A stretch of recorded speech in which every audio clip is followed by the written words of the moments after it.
Right. So, welcome to the June 18th version of Topics in Trauma Nursing. Thrilled to have all of you here tonight, whether you're watching live or you're watching on YouTube. We've got a great topic tonight for everybody. Even though this is Topics in Trauma Nursing, we're kind of going outside the trauma realm just a little bit tonight. Although, in-flight medical emergencies can include traumatic injuries, but usually don't. But we're going outside that sphere tonight, and we're talking about in-flight medical emergencies. And as you'll see very shortly, it's very interesting. If you've never given a lot of thought to what would happen if you were on a flight at 35,000 feet and the call attendant bell rings out asking for a medical professional, what would you do? How would you do it? How would you react? Maybe tonight you can live vicariously through a case study that Cathlyn and I are going to present. So again, thank you for being here. And let me get the slides going here. Boom. All right. So if you haven't tuned into Topics in Trauma Nursing in the past, this is essentially a quasi-quarterly educational offering that I do to bring what I call cutting-edge topics in trauma care to both emergency nurses and trauma nurses, not only across New Jersey, but we actually have subscribers on the YouTube channel that are actually all over the place, which is kind of cool. Not a lot of them, but they are all over the place geographically.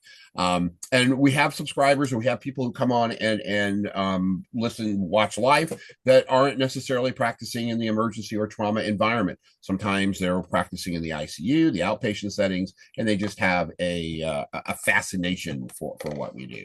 So the goal for Topics, if you haven't participated before, is really sit back, enjoy. Do ask questions. As I said earlier, pop yourself off mute and just say, yo, I got a question. We'll stop and answer your question, but there will be time at the end for any questions, and we're even going to solicit your particular issues that maybe you had on board of a flight. So, like I say, you can, feel free to, turn your cameras off for the purposes of the actual lecture. That way your face won't necessarily appear on the video when we broadcast it on YouTube. If you don't mind it being broadcast, that's totally cool. I don't mind it either. You can stay on camera. All is good. All right, you do get continuing education credit tonight for participating in this live session. So only live people get live credit. So if you're watching this on YouTube, sorry, you missed your opportunity, but you'll still see some very, very good content tonight. Wouldn't be Topics in Trauma if we didn't put out accolades to our favorite nurses association. So I'm going to put a shout out real quick for the Emergency Nurses Association. We are getting ready to kind of move beyond the summer here in a few months and participate in Emergency Nursing 2025 down in New Orleans this year, or New Orleans, depending on how you like to call it. I've talked to so many people who want to go because they've never been to New Orleans before. And Cathlyn, you're one of those, right? You've never been. I have never been. Excellent. Well, we're definitely going to have a good time. I definitely see a fishbowl in your future. All right. All right. If you don't know what that is, Google it. You, Steve. At least I get to you. Google it. Fish bowls and hand grenades. So anyway, go to ena.org. You'll see all kinds of advertising for it. And we've got a couple of speakers from across New Jersey that are going to be speaking. I'm speaking this year on the shock index, so I'm thrilled to be able to do that. Have a good time. And this is a great town to have a good time in, although it is September and it's going to be kind of icky, humid like it is outside tonight, but you will still have a good time. And also, just again, as a save the date, for our favorite conference in New Jersey, which is New Jersey ENA's annual emergency care conference. It's going to be March 18th and 20th, 2026, back at the Hard Rock for the second year. Last year's conference was phenomenal at the Hard Rock. If you don't know much about this conference, this is the second largest emergency conference in the United States outside of the national conference. So that's really a pretty cool thing when you think it's just down the road here in Atlantic City. And so save that date and you'll see more stuff coming out as we get closer to that date. March of 2026 seems like it's way off, but before you blink your eyes, we will be there. And then, and also tonight, our presentation tonight that Cathlyn and I are doing is a reprise of the talk that we gave at ECC just a few months ago. Actually, it's like what, almost 3 months ago now. That's unbelievable. Back in March. So again, we're going to have a good time tonight and reprise that. And then I also want to give a shout out to a really good conference going into its second year. It's the Teams Conference, and this is a conference that's sponsored and supported by all of the trauma centers around the state. For the second year, it's going to be at Robert Wood Johnson, New Brunswick. It's a great conference. Last year was absolutely phenomenal, and I have high expectations for this year as well. So mark your calendar for September 26th. It's after ENA, so you get to go to ENA and have a good time, and then literally, I think a week or a week and a half afterwards, we get to go to another cool conference. So that's always a lot of fun, and it is, I believe, free of charge. I'm not going to speak without speaking, but I think it's free. Lisa will pipe up and tell me if it's not. All right. So let's get to the meat and potatoes of why we're here tonight. We're going to reprise our talk, myself and Cathlyn Robinson, talk that we did at ECC, and it came out of an interesting flight that we had going to ENA last year in Las Vegas. The title is there a nurse on board? What you should know to survive an in-flight medical emergency. For those of you that don't know me, and I think I know most of the people that are on here tonight, I'm Steve Weinman. I'm with the trauma program at St. Joseph's in Paterson, New Jersey. I run trauma education there. And I am absolutely thrilled, as always, to be sharing the podium tonight, the virtual podium, with Cathlyn Robinson, who's the Emergency Services Line Director of Operations. Did I get that right? Yep. All right. At Robert Wood Johnson, Barnabas Health. So we are going to be chatting with you a little bit tonight about everything you ever wanted to know about surviving an in-flight medical emergency, but we're afraid to ask. As per usual, we have no financial disclosures, unfortunately, but trust me, we are working on it. Flying today is, we'll say, very interesting, right? So we're going to start this off with a case study, and we're going to evolve it from there. Our case study, as I mentioned earlier, involves our travels to ENA's conference last year in Las Vegas, EN 2024. We were fortunate enough to be selected to serve as delegates for the New Jersey State Council for the General Assembly. So we packed up our bags and we headed out to the airport and kind of met up in the new Terminal A and sat down and kind of started to have a good time. Did I lose you, Cathlyn? No, I'm here. Oh, you're okay. Sorry. I'm there. Sorry, I have issues with my camera. That's cool. Issues with the camera. All is good. So so we get to the airport, we're kind of hanging out, we're doing what we're going to do. This is traveling back in the good old days when you could fly out of Newark quasi on time, right? So we were there, and as we were at the gate, we were kind of sharing our war stories about, and I don't know how it came up. God bless us that it did come up as we were sharing our war stories about having in-flight medical emergencies. And of course, we said to each other as we were getting up to get ready to get on the plane is, we just jinxed ourselves. Well, sure enough, yes. So we hopped on the plane, we buckled in, getting ready for that. I think it was a 5-hour flight to Las Vegas, right? So we're getting up, we're cruising, getting up to altitude, checking it out, and just really chilling, right? We weren't necessarily sitting in the same parts of the plane. Cathlyn was a little further back. My wife and I were a little bit further up toward the front. We were getting ready for our little snacks that were coming, getting our sodas ready. And then came that thing that none of us ever want to hear, right? Ding. Is there a medical professional on board the plane? Please press your flight attendant call bell. So that came on. Now, little did I know that Nurse Cathlyn was already on the job. So I heard that, and I had my headphones in. I was kind of starting to chill out with the movie, and my wife kind of gave me the shoulder and said, they just asked for medical help. And I'm like, oh, okay. And I saw somebody kind of come out of first class and rush toward the back. And I'm like, okay, well, that's interesting. And I thought, Cathlyn's back there. And if another person went back there, I probably am doing okay. So I kind of for a few minutes anyway, much to Cathlyn's chagrin, I really didn't pay a lot of attention to it because I knew Cathlyn would handle the job. But a couple of things pop up. So you're sitting on a plane and you hear this call bell go off, and they ask if there's a medical professional on the plane. Sometimes they ask if there's a doctor. Sometimes they say, "Is there a medical professional on board?" Right? And a couple of things start to race through your mind. Right? First reaction is kind of always this. It's probably that of sheer terror. All right. It's kind of like, oh my God, what do I do? Do I press my call light and say, yes, I'm available? Or do I kind of do what my primordial instinct is? And that is kind of like, find a place to hide, right? Or am I going to be kind of that super nurse? Am I going to stand up and say, here I am to save the day? Okay. So you really kind of have to kind of come to kind of a level of agreement in your own mind as to whether or not you're going to be the hero or you're going to slink way down in your seat, hold your menu or your iPad or whatever it is up over your face and just try to ignore it. I really didn't try to do the former, but I knew Cathlyn was back there and I thought, yeah, maybe things will be okay. So, a couple other things will run through your mind. They certainly ran through my mind the very first time I encountered a medical emergency on a plane many years ago.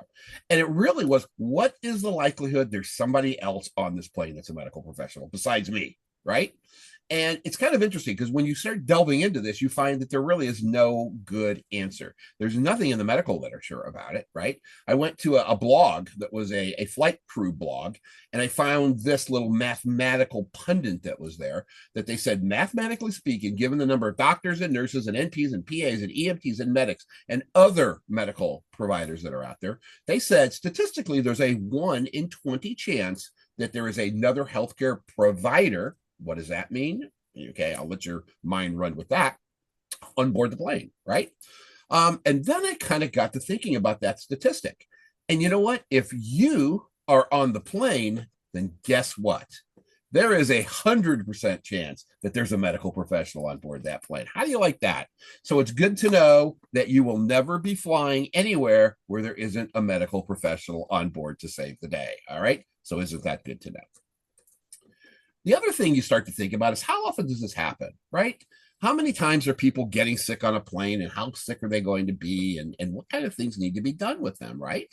And again, much like what we found for the actual number of maybe medical professionals flying, the actual number of in-flight medical emergencies, really, even though they are tracked now and tracked electronically by airlines, you really can't find them very well. You can kind of every once in a while kind of peel back some layers of the onion and find some information, but not a lot of it that's out there. But the literature, it's all over the place. It goes from a low end of 18.2 cases per 1 million passengers up to 127 cases per 1 million passengers. That's kind of a big span, right?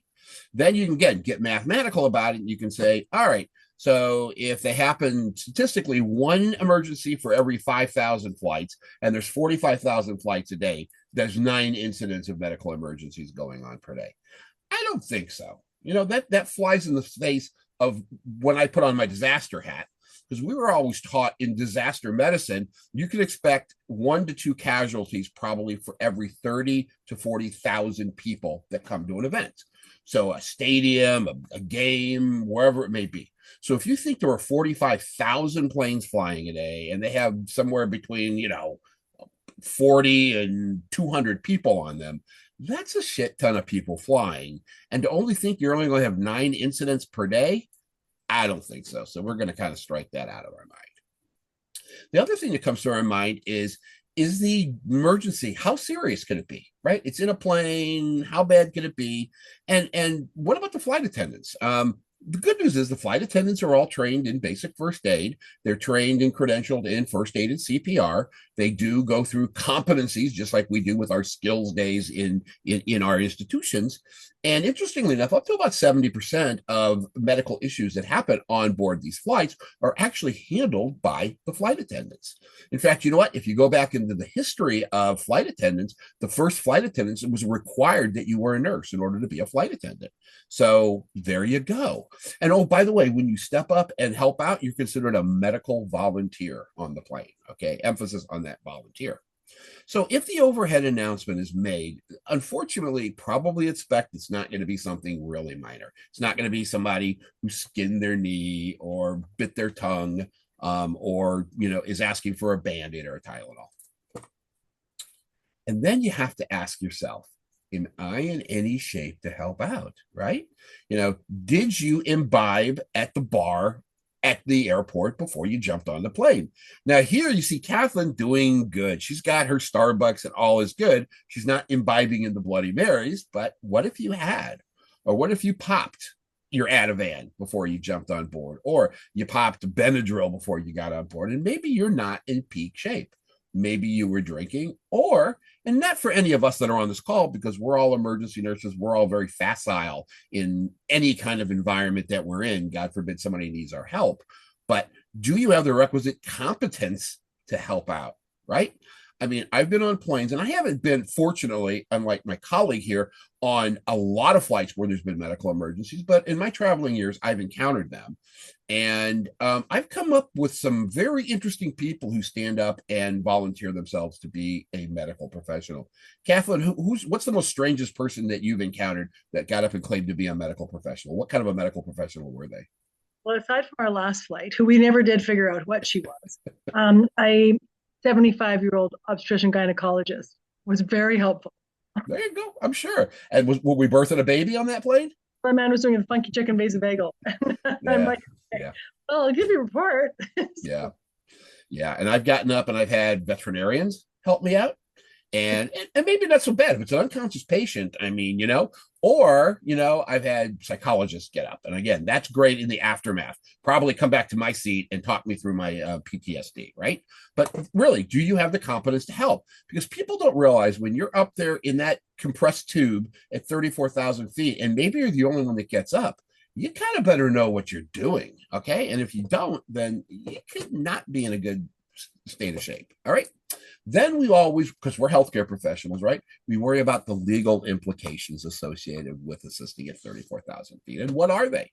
I wondered that the very first time I helped out after I got off the plane and after I had done what I needed to do. And it's like, wow, can they sue me for what I did? I didn't do anything major, but could they? And, the reality is we're in the United States, so you can be sued for anything. But with the enactment of Public Law 150, 170, the Aviation Medical Assistance Act of 1998, it really put a little bit of goomph in anyone who wanted to be an asshole and sue you for helping them out, particularly in a volunteer mode. And particularly this particular law basically is a good Samaritan in the air. And it basically said, look, if you stand up and you volunteer your medical services during a flight, if you are medically qualified to do what you're doing, so you're operating typically within your scope of practice and your scope of training, and you don't do something wantonly stupid, all right, then you're going to be covered by this law. And the good news, if you go back and look through the case laws, there's not been any documented cases of a medical volunteer successfully being sued for providing assistance on a in-flight type of an emergency. So that's good to know. The other question that pops up is what's going on? What can happen physiologically to a person when they're in a pressurized cabin? Because when you are flying in a commercial plane, you are at 34,000 feet. You're in a cabin, you're in a tube that's pressurized to an equivalent atmosphere of about 8,000 feet, which really is like being at a modest size, top of a modest sized mountain in Colorado. Okay. So, and we know if you've ever been skiing or gone there, that at that high of an altitude, things change a little bit, okay? Gas expands up to about 30%. And that can cause issues, as we know, within our sinuses and our ears when our ears pop and when we're taking up or landing, to our intestines and other hollow gas-filled organs. Oxygen partial pressure is a little bit lower. It can be as much as 4% lower in the breathing air that is up there. So if somebody's getting on board, and they're already maybe not feeling good, they've got comorbidities in the respiratory area, and they're satting baseline at 90, 89%, and they hop on and now they're dropping 4%. Could that create a malady of problems? And yes, absolutely it can, as you'll see in a minute. And again, cabin air is really dry. And this is really more important if you're taking some of these really long flights, right? Like I know, Cathlyn, you're going to Poland, not before too terribly long. That's not a short flight. And some of these flights, the longer flights where you're going into Asia and an area like that, what the heck just happened with that? That's weird. Stand by. Then you can certainly find dehydration being there. So you get on the plane dehydrated and you're not drinking and you're on the flight for a while and you get a lot of imperceptible fluid loss. that can create some issues as well. So all of these things certainly are things that we should think about when we're flying, right? And then what are the most common complaints that we encounter? Okay. Syncope and ear syncope is by and large number one. All right. GI issues, again, gas filled organs, respiratory issues, which we've already talked about, and then chest pain, cardiovascular, because that's the time you want to have a STEMI, right? 34,000 feet, an hour out from any possible landing area with a bunch of strangers hanging around you. So, and the pièce de resistance question is there medical equipment on a plane, right? And you know, there was a time when there was a paucity of medical equipment. Wow, what is going on here with this? There was a paucity of medical equipment on these planes, right? There is currently required medical equipment on the planes. Starting back in 1998 with the Air Medical Assistance Act, they did mandated at least oxygen and AED and what they called at that time an emergency medical kit or a basic first aid kit was on board every flight. And the basic first aid kits were just that. They were very, very basic. They were almost like the Johnson & Johnson first aid kits you would pick up at a pharmacy, maybe with a couple of other cool things involved. Then in 2004, the FAA required airlines to have what they call the Enhanced Emergency Medical Kit, or the EEMK, or the Large Medical Kit. And that has a cadre of things that are a little bit more appropriate for a healthcare professional should you need to treat somebody who is really ill. Again, this is kind of the contents, if you will, for the basic first aid kit. Again, nothing major about it. I'm not sure if they even have ammonia inhalants in them anymore. Those have kind of fallen out of focus, out of vibe. But I used to have fun with those, by the way. But that being said, so very basic stuff. Okay, rudimentary stuff. When you get into the enhanced medical kits, and again, this is kind of a listing that's kind of a little on the older side. We did certainly encounter that there is some pretty interesting stuff in there. And there's some stuff that if you are not competent, you can do some harm to somebody very easily with, okay? And there's medications in there. There's the ability to start IVs. The kit that we'll talk about that we encountered on our flight had a Foley catheter in it. Who would have thought a Foley catheter, right? So again, there is the kind of things that you would find in there. And then I love the fact that there are instructions for use.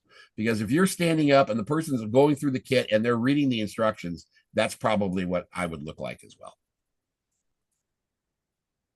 So who can use the kit? All right. So that's a really good question. The simple answer is the basic kit, anyone. If you get up and you present yourself as a medical professional, and I personally have found about 50-50 of the time when I've got up and said, yes, I'll help, that I've actually been asked to verify who I am. Okay. They'll ask for a copy of my ID, a license, something that really kind of says on paper, I am. The other 50% of the time, I guess they must have taken this mug for face value. How about you, Cathlyn? How often are people asking you to prove who you are? Never. Yeah, of course. Because you look like a nurse. That must be it. They know you. The poster child of emergency nursing. How can they not, right? For the EEMK, the enhanced kit, that's a little bit more of a sticky wicket because it's got some stuff that can actually hurt people in it. They've also called this the doctor's only kit. It's not really the doctor's only kit, but yeah, you're going to need to probably get a little bit higher level approval before that happens. And in our particular case, we'll kind of talk about how we managed to get our hands on this kit. And then spatial considerations at 34,000 feet. You're in a plane. And if you've been in a plane lately, you know space is at a commodity. Unless you're in business class, or now what they're calling an enhanced economy, where they give you like an extra 3 inches of legroom. There's not a lot there to really play with, right? So you really have to be thinking, if I'm going to help somebody, what am I going to do? Can I take care of them in their seat? Do I need to move them up to business class? And guess what? People are not going to want to give up their seat in business class. Can I move them to a galley? There's one airline, Lufthansa, that has actually taken this into account on some of their flights. And they actually have removed several rows of seats and actually have a patient delivery cabin in it. Now, I was looking at this more, Cathlyn, and oh my God, this is literally like an operating room. So it's kind of like, I've never talked to anyone who has actually seen one of these, but maybe this was a special privileged person that they put this in for. I don't know. But that looks pretty cool. But again, that's not going to probably happen in any of our lives. So we're thinking about all this stuff, right? Thing went off. All this stuff is running through our mind. And now we're kind of brought back to reality. And Now the flight attendant comes back because guess what? That announcement, they need additional help. And, again, ding, is there a person on the plane? Please ring your call light.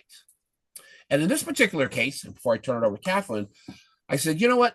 Because my wife keeps poking me, and I picked up and I turned around and I look back and I see Cathlyn in the back of the plane looming over this guy. Because Cathlyn is not a short person, right? Looming over this plane. And then I looked at her and we made eye contact, and she went one of these, get back here now. I said, okay, here I go. So boom, I went back to help. But you know what? Cathlyn, who has much more experience in in-flight medical emergencies than I do, knew what needed to be done. So Cathlyn, take it away. And so Steve looks at me and he goes, hey, what's up? I'm like, you get back here. I'm not doing this by myself. Because that has happened where I've been up by myself and I realized after I sat down, I was surrounded by 5 or 6 doctors who decided they were going to come help me, which I thought was kind of not nice. So the funny thing in this situation is actually I was sitting 3 rows behind this fella. And I saw his wife stand up and go, oh my God, my husband's having a seizure. And she started freaking out. And she thinks that I just happened to be, that's where I was sitting. And so I did go up to help. But before you actually go up to help somebody and you are aware that they need some help, you have to kind of go back to what we would do in a pre-hospital setting, or even in the hospital. Is this scene safe? Can I safely go up there and make sure that I'm not going to be hurt or compromised if I go up to actually help in the situation? If it was a patient having a complete, behavioral health episode or an event, you would need to be careful. And so that's why I'm just going to suggest that always make sure that the scene is safe.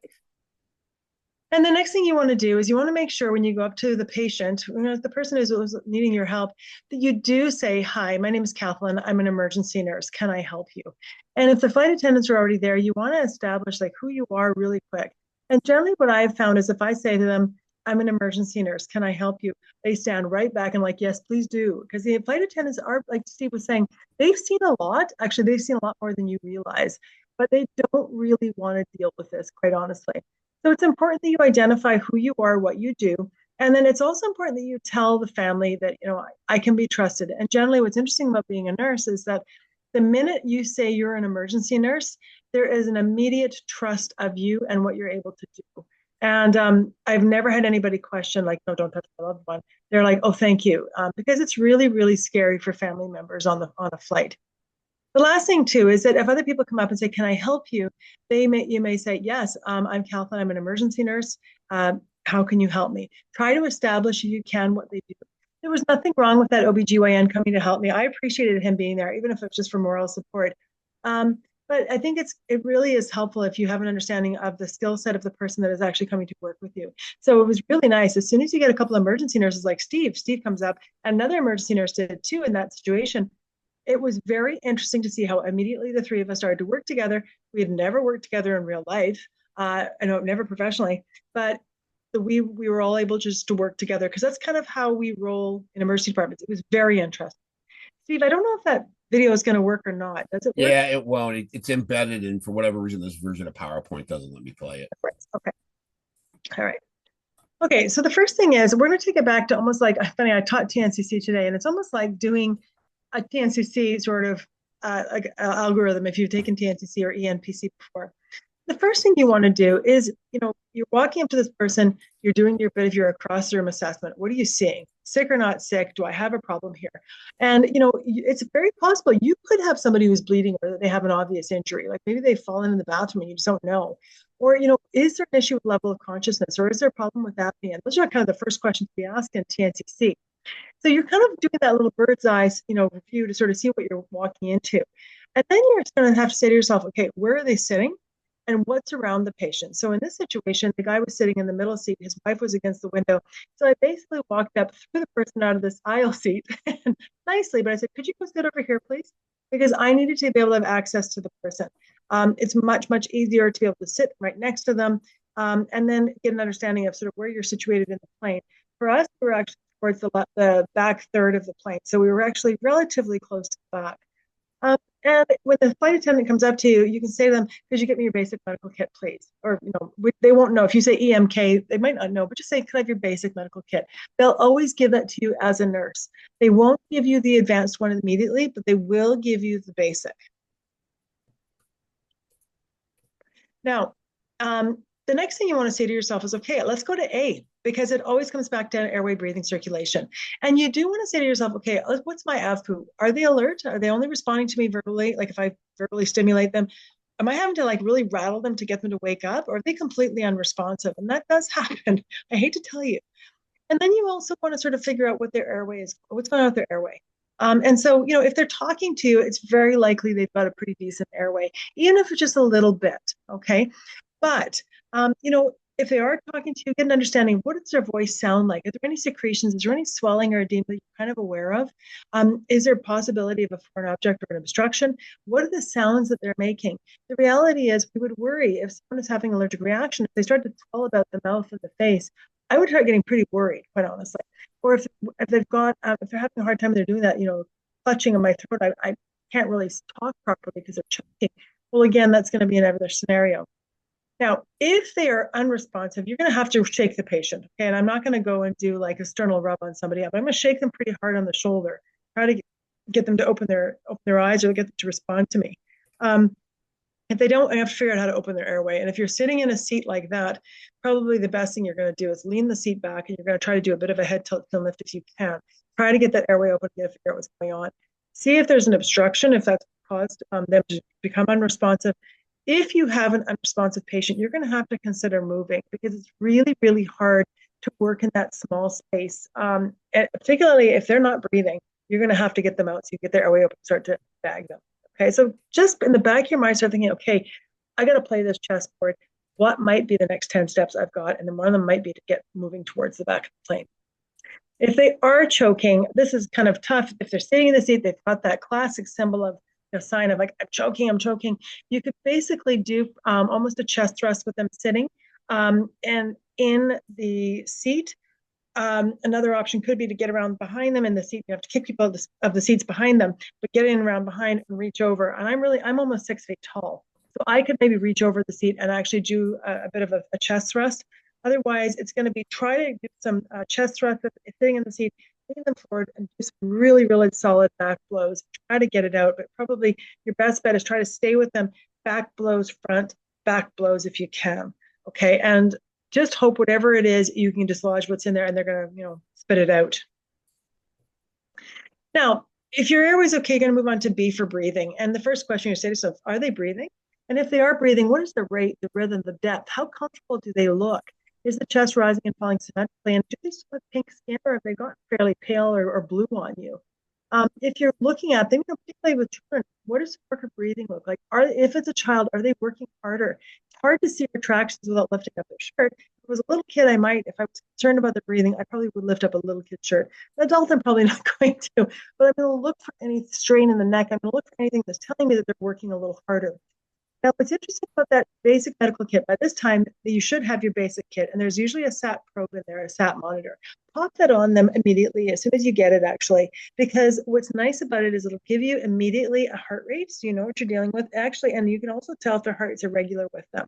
And then if their SAT is poor, you've got oxygen everywhere in that flight, and they can get you oxygen fairly easily. They will be able to get you a mask.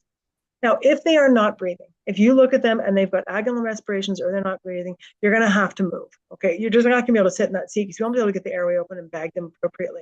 So you're going to call for oxygen. You're going to get the advanced kit at that point, and you're going to have to find the flight attendants, or Steve was with me. We would have had to haul him to the back of the plane. And again, that is not ideal, because the minute you get out of the safety of those seats, you're at risk of having a tough time getting down the aisle.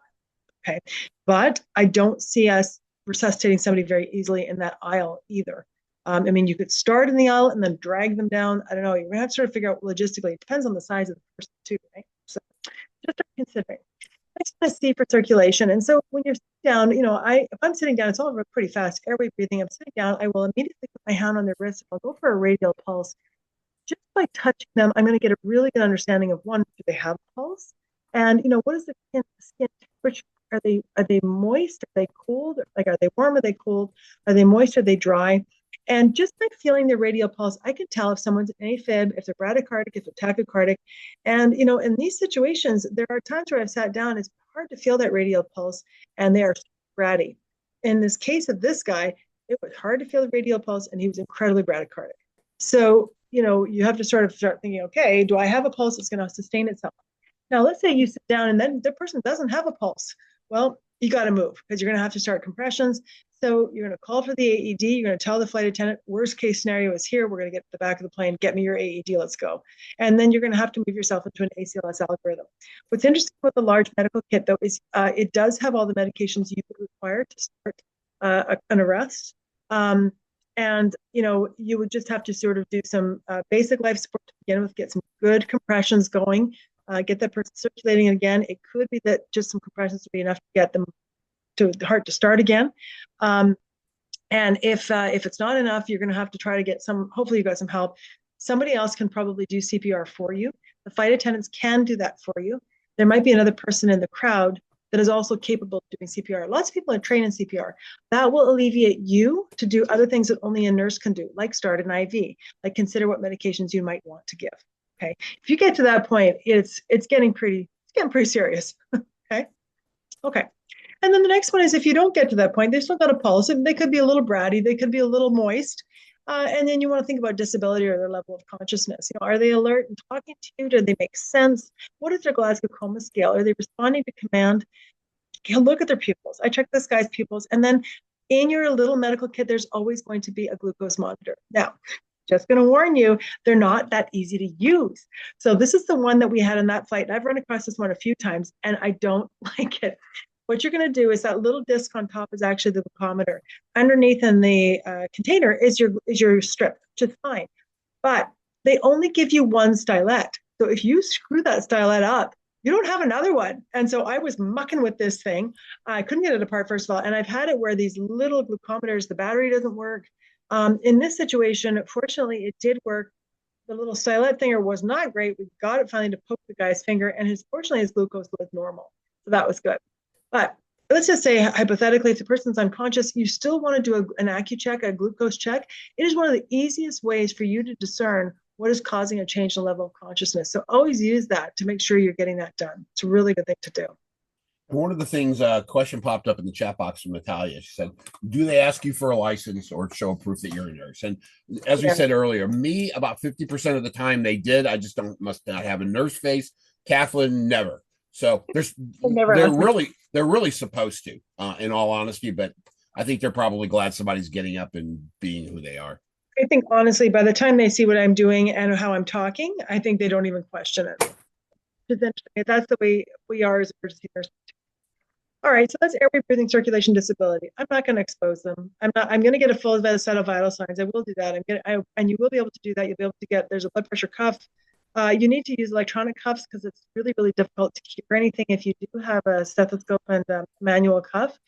So you get heart rate, respiratory rate, and you'll be able to get a blood pressure. You won't be able to very well get a temperature unless somebody's got a thermometer for you. But you do want to get a bit of information about the history. And this is where we start, just use your sample.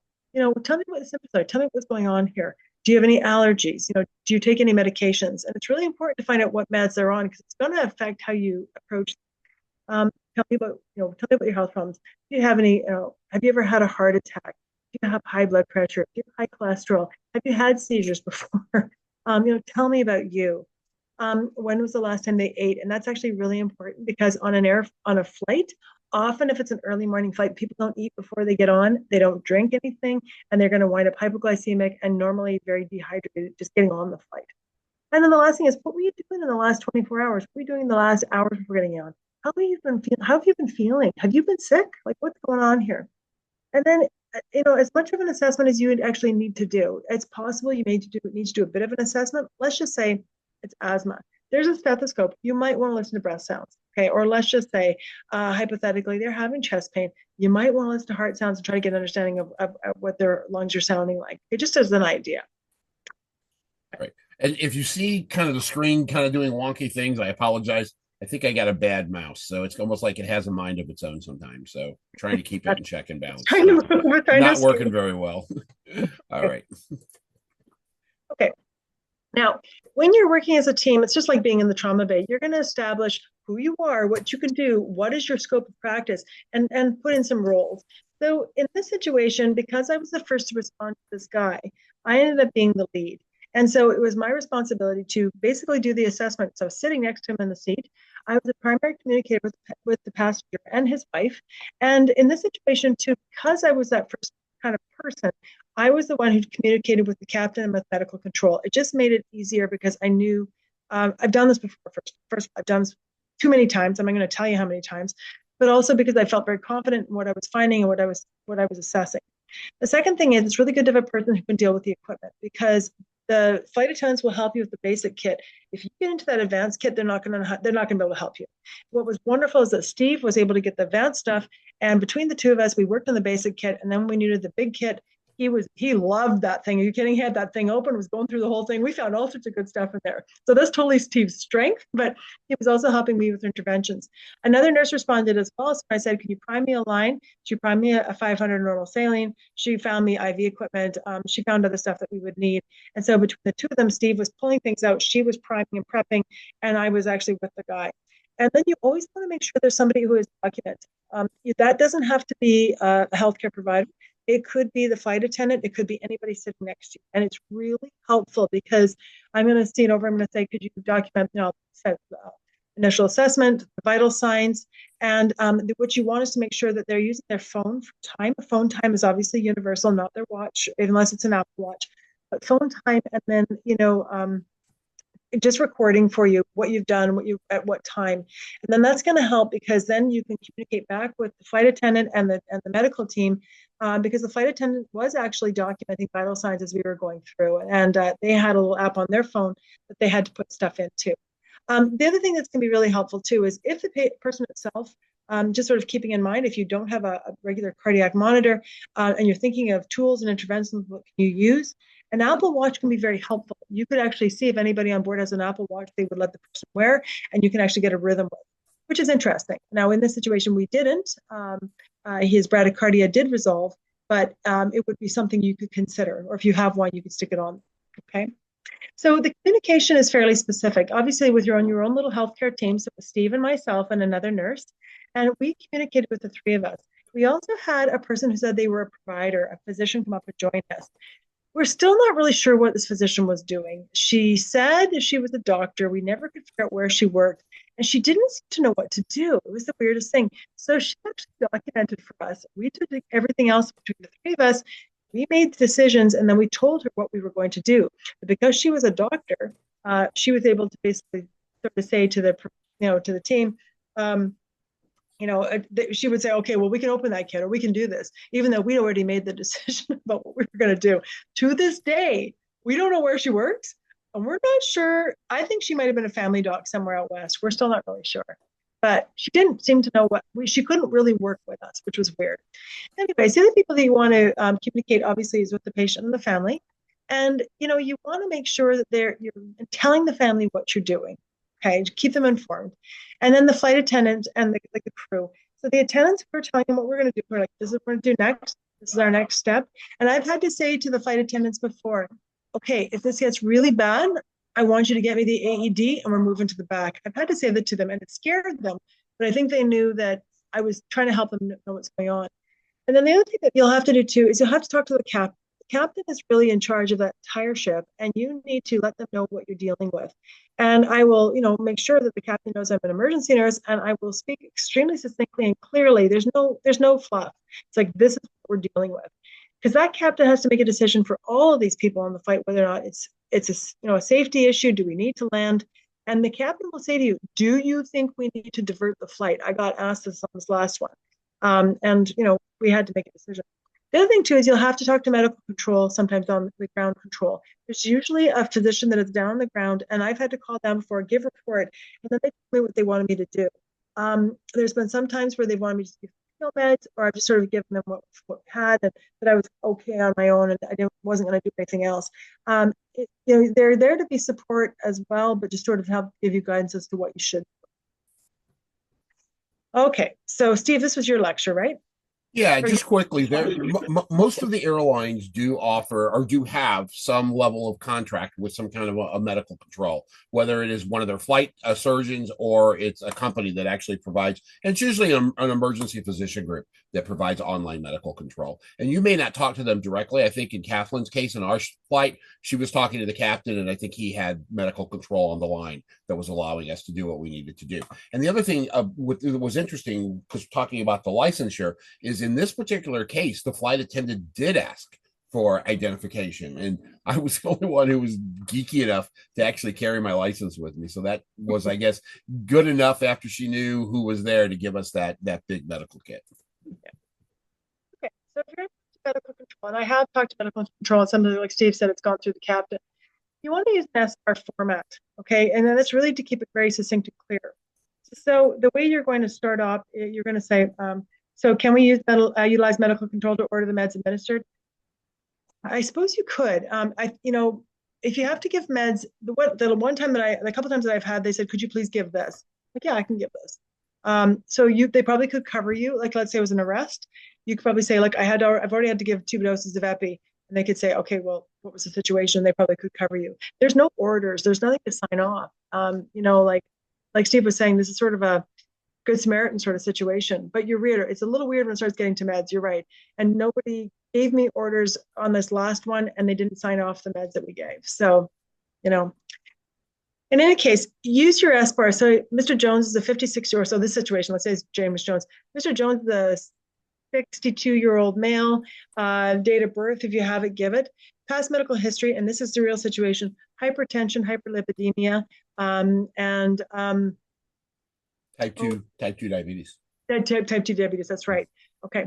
And in this situation, you want to say what happened. Like in this situation, a sudden onset of change in level of consciousness, profound diaphoresis, pallor, bradycardia, hypotension, and wife was calling out for some support. And then, tell him what I did. And so you want to say, this is what we actually did. We did an initial set of vital signs. We did a glucose, airway, breathing, circulation, checked his AccuCheck. It was this. First set of vital signs was this. Over the next 5 to 10 minutes, it evolved to this. We made a decision to do this and this and this. So just really, it's the situation background assessment.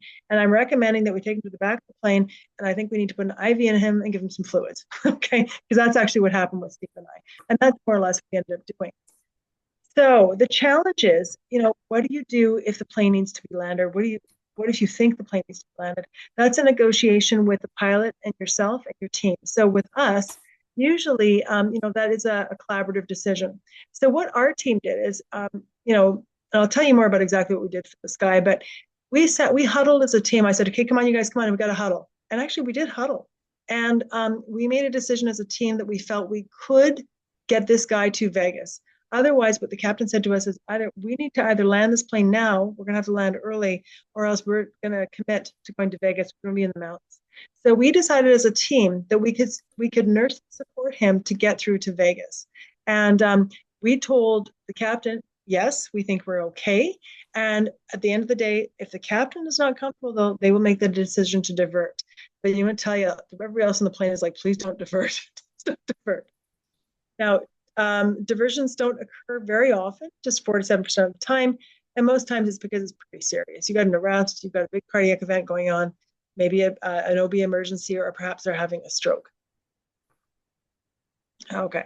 Steve, was this one yours? Yeah, I'll take this one. So, right. What happens, God forbid, there's a death in flight? And yes, it does happen. And unfortunately, sometimes it happens in a short flight. Sometimes it happens in an international flight. But guess what? It's not, again, nothing that you're going to find that the FAA requires reporting of. And again, just like anything else, we're not 100% transparent in the airline industry as how often this happens. Some data shows, again, 1 per 3.2 million patients. That came out of the International Air Travel Association a few years ago. Who really knows? New England Journal of Medicine had an article that said 1 death per 200,000 flights. I hope not. That just seems like a little bit too frequent for me. But at the end of the day, an in-flight death does not constitute a reason to divert. So if the patient dies on board that flight, they're going to stay dead until you land. And that does create some consternation, particularly if that's for that person who's sitting next to that dead person. So I've never encountered this as an issue. I've talked to a couple of people in prepping for this flight who did have deaths on their flight, and they basically said they just moved people around and gave the person a row of their own if it was at all possible. What happens if it's an absolute totally packed flight? I don't know. Do you put them in a cargo hold? I don't know. I don't have an answer for that, but they're certainly not going to divert for a dead body, or at least that's what I'm told. All right. So Cathlyn's going to tell you a little bit more detail about our interesting in-flight experience. All right. So like Steve was saying, we got this call. Is there a medical professional on board? Oh, and there I am, 3 rows behind as usual. I've had somebody actually collapse on me walking down the aisle. So like they must know I'm there. I don't know. Terrible picture. Okay. It is, but you were there to save the day. Okay. 55-year-old male. Like I said, his wife stood up saying, I think my husband's having a seizure. I jumped up, went, pulled the person out of the initial seat, like we said, safe to go into the scene. Initial thing, sort of responding to me, really drowsy, kind of looking like this, put my hand on his wrist, pale, profoundly diaphoretic, and very, very bradycardic. Okay, very bradycardic. The flight attendant, I said, please go get me your basic kit. She ran to get it. And then Steve came in to help me, and another nurse came as well. Initial vital signs were, his heart rate was only 38, and the best we could get was a 56 systolic. It was just really, really hard to palpate. In fact, I was using a manual cuff at that point. The blood glucose, fortunately, was 135. But really, when we looked at what his history was, he had a very busy last couple of days, and he had a sudden onset of dizziness, feeling very faint, very pale, and very diaphoretic. What does that sound like to all of you? What does that sound like? Faint, dizzy, pale, diaphoretic. Sudden onset, not feeling good. You've all seen this, okay? So it's a vasovagal. And that's extremely common on flights. Allergies to seafood and penicillin, did take medications for type 2 diabetes, for increased cholesterol, and also for hypertension.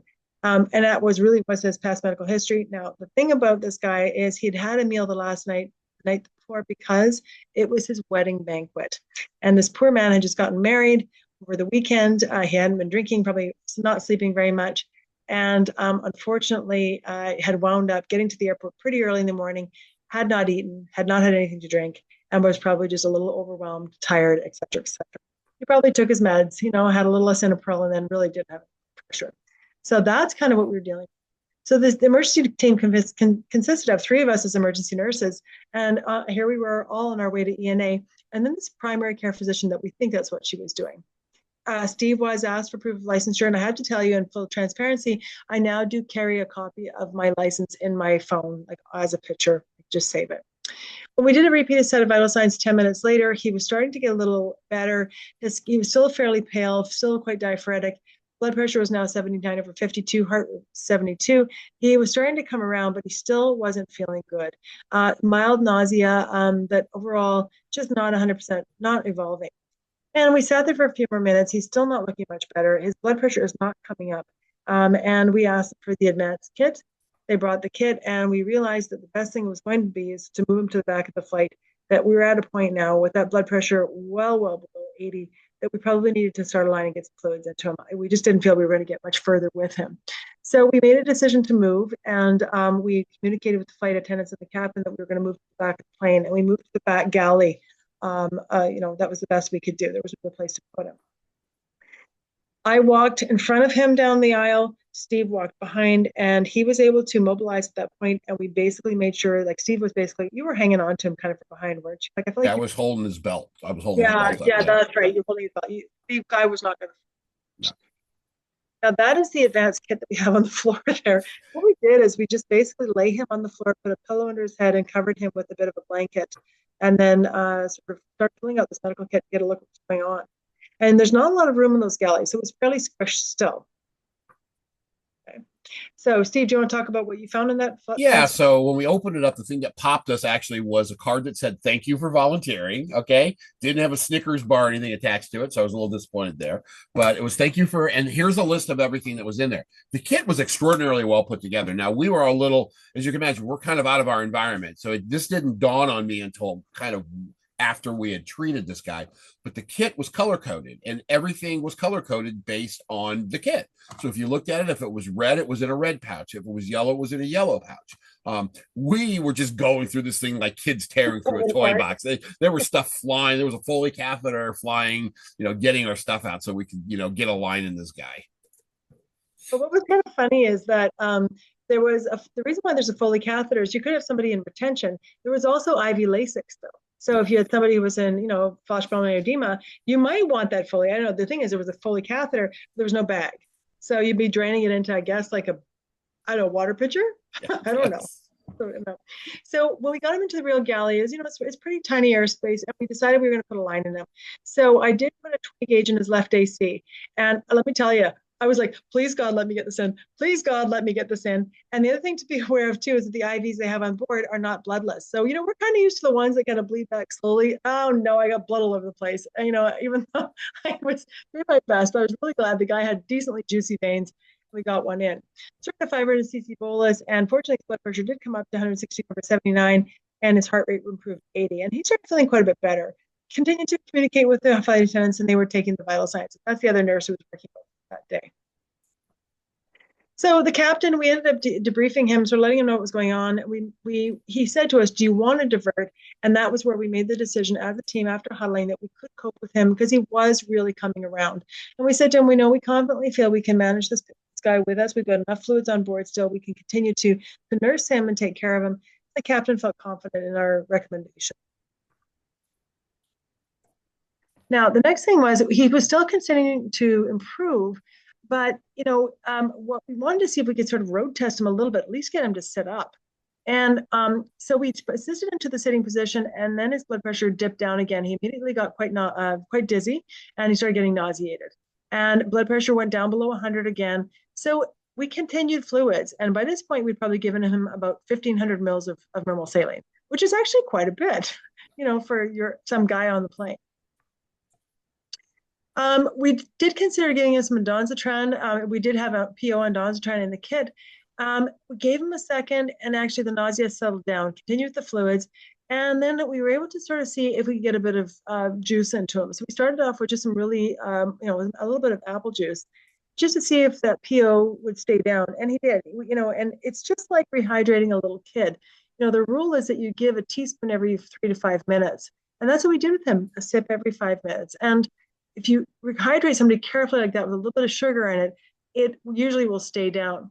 Blood pressure came up nicely to 113/79. Heart rate was 86. By this point, we had given 2,200 cc's of fluid, and we actually got a third medical kit open that had more fluids in it. So we used up all the fluids that were on the plane. The patient started to feel really good. He said, "I feel so much better." And he said, "Oh God, now I need to pee." So of course, now if your kidneys are making pee, then the guy is well hydrated enough and he's perfusing. Okay, so again, like we always say, the kidneys are the windows to your patient's soul. And so he's making pee, he's perfusing. So we converted his IV into a saline lock, and there was no connector. I just put the cap right onto the IV site itself, and he needed to pee. So I said, "Well, you can either pee with me in the bathroom, or your wife can come in with you, but you wouldn't let him go in by himself." So he decided he'd prefer to have his new wife with him as opposed to some lady on the plane. So he went in, had a big pee, and felt a lot better. All right, took him back to his seat. And we sat actually in a rear row. The flight attendant let me sit with him at the back. And I just sat there and I did vital signs on him every 15 minutes or so. And, we just kind of kept track of him. EMS was pre-notified of his arrival. And so we knew that when we got off the flight, they would be there. Now, fortunately, he was doing really well. The rest of the flight was very uneventful. He was tired. Eventually, he went back to his seat. He settled, and I went back to my seat. And I just kind of kept picking in. You do your Q30 rounds on him, and he was doing really well. The good thing is when you have to leave the flight, if you do have the situation, generally what they will say to the crowd in the airplane is, "Please don't get up. Allow the nurse and the passenger to leave the plane." And that's what they did. They let me to go off the plane with him and Steve, and we took him out. And it was good as the medics were waiting for us right outside of the airplane. Got off, and they were right there on that on the walkway. What was cool about the medics that met us, really respectful. We gave a missed handoff to the medics, gave report. They immediately did a 12 lead EKG. Oh, thank God. We all sat there waiting for it. And thank God there was no ST elevation. And he was in really good shape. They did a set of vital signs. He felt really good at that point. So we rehydrated him. We'd given him juice and a snack. And then, at that point, because he was alert and oriented, completely autonomous adult, he could make a decision on his own whether he wanted to go to the hospital or not. And he chose not to.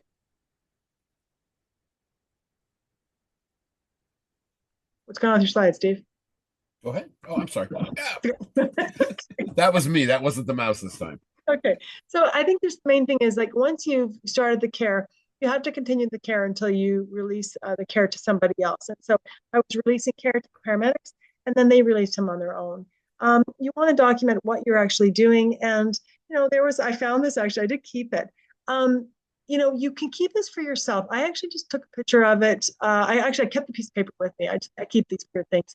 And so just as sort of documentation of what we had done, the time of all of our interventions and our reassessments. So it's assess, reassess, assess, intervene, reassess. It's your nursing process. Yeah, Cathlyn kept the documentation. I stole the little insert that had what all the medications were. It accidentally found its way in my pocket. Now the funny thing is, if you do assist on a flight, they will come and find you. They're going to document who you are, and they'll figure out real fast where you're sitting, and they'll put your name and etc. And at that point, they'll often offer you a little thank you, and what it might be is a voucher for, I think it was just flight points, and it's up to you whether or not you would accept those flight points or not. It's really up to you. If you feel comfortable, you can, but you don't have to. It's really up to you. And then what's the next quote? I can't remember. Oh yeah, and then we did a handoff to EMS. And then if the patient refuses EMS, it's really on them. He was cognitively totally intact, alert and oriented. He could make a decision for himself. And yeah, privacy should be respected. That's the thing too. People in the plane are really watching. It's like better than TV. And they're like, so if you sit back in your seat and be like, is that guy okay? And it's like, he's all right. And Lisa asked the question, how long into the flight did it happen? I'd say we were about an hour, maybe an hour into the flight. Yeah. We're maybe 45 minutes to an hour. And we probably stayed with him probably for a good hour and a half to 2 hours before we got him back to his seat. So it made a 5-hour flight go by a little really bit quicker, for sure. Yeah. All right, so it's over. You've done your best. What is next? And in our particular case, we were landing at ENA in Las Vegas, so we were going to have a good time. And absolutely, the conference went on without a glitch, and we ended up having an excellent time in Las Vegas. Telling our story, we actually sat down with ENA, and we told one of the editors of what it was, etc. or Connections, told them our story. And it turned out that, we didn't get any press out of it because during our stay in Las Vegas, there were some emergency nurses that worked a cardiac arrest on a bus, and there were another couple of nurses who helped a pedestrian struck. So, as we said, for that 5 days or 6 days that we were there, that's right. Las Vegas was the safest city in the United States with 5,000 emergency nurses there. But at the end of the day, it did go off without a glitch. And I got to tell you, I was so thankful that Cathlyn was there as our team leader, because she really was kind of the glue that held everything together on our particular flight. So for all intents and purposes, that is kind of our story. So if you want to bring yourselves back up and turn your cameras on, you're welcome to do so. If anybody has any questions, now would be a great time to ask. Or if you had a particular story that you'd like to share very quickly, because we do have a little bit of time, now would be a great time to do it. There's some references there if you are so inclined. We sort of hope this doesn't happen to you. I wish I could say that this has only happened once in my life. I would say I have had probably 20 airline emergencies. I don't know why. I just seem to be in the wrong place at the right time. But I think the most important thing is just to know that you do have skills as an emergency nurse to really help care for somebody in a way that most of the people cannot. And, even though I am not practicing stretcher side every day now, I still know how to take care of somebody. And so keep that in mind that, you do have skills that can really, really help somebody. Absolutely. So as we're getting down to the end, again, if anybody's got any kind of a story they want to share, that's cool. In the chat box, I did pop a link that you can click on. It'll take you to SurveyMonkey evaluation for tonight. Just complete it, give us your information, and since we're kind of heading up on probably about we are kind of in an hour. So, we started at probably about 7 minutes or so after the hour. So we're kind of right at that hour. Our timing, once again, was really, really good because we really were sweating this in Atlantic City that we were going to run over, but I think we're doing good. But there is that availability for that link, or you can use the QR code too if you have your phone available.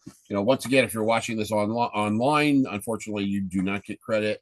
It's only for the live participants. So, anybody have any questions or comments before we call it a night? Does anybody want to share a story? If you've got a good one, do it now. I love the story.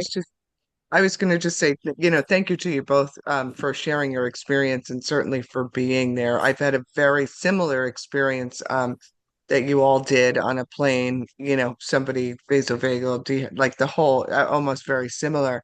But Cathlyn, thank you also for talking about scene safety, even on, a plane. I think probably one of the more unsettling experiences I had was on a flight coming back from California, so a fairly long flight.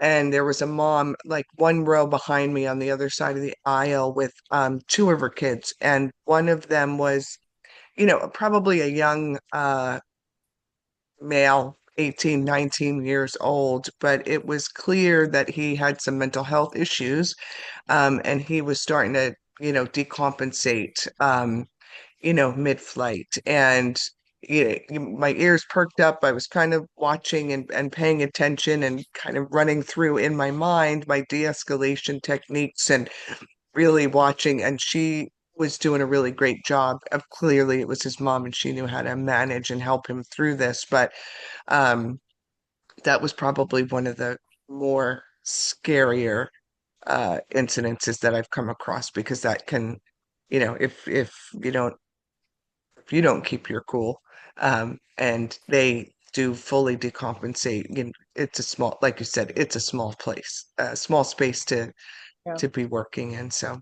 It is for yeah. sure. Well, great. Thanks, Lisa. Thanks for that comment. Yeah.